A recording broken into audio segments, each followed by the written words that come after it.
ជំរាបសួរបងប្អូនបាទនេះអឺនិយាយច្រើនអាសាសួរថាដុំនឹងសាកមិនបាទមានអីពិបាកសាកបងប្អូនបាទមាន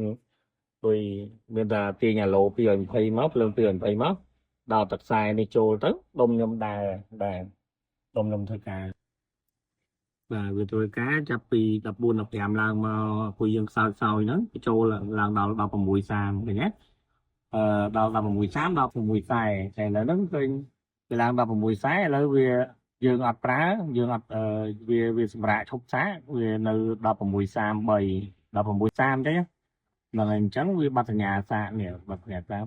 ពេលដែលដុំនេះខ្សោយឬស្ទើវានឹងលោតសញ្ញាសាកបាទលោតសញ្ញាសាកលោតសញ្ញាភ្លើងក្រហមនេះបាទភ្លើងក្រហមនេះបាទ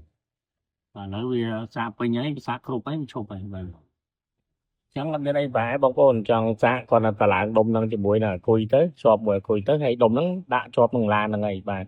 ហើយពេលចង់សាកគាត់អាទីលើ220ខ្ញុំដោតចូលចឹងមកគឺសាកហើយបាទនេះមកប្លុកវាបាន16 30បាទគឺលើខ្ញុំតន់សាកមកប្លុកហ្នឹងបានតែ15ទេបាទអរគុណច្រើនបងប្អូនណាបាទ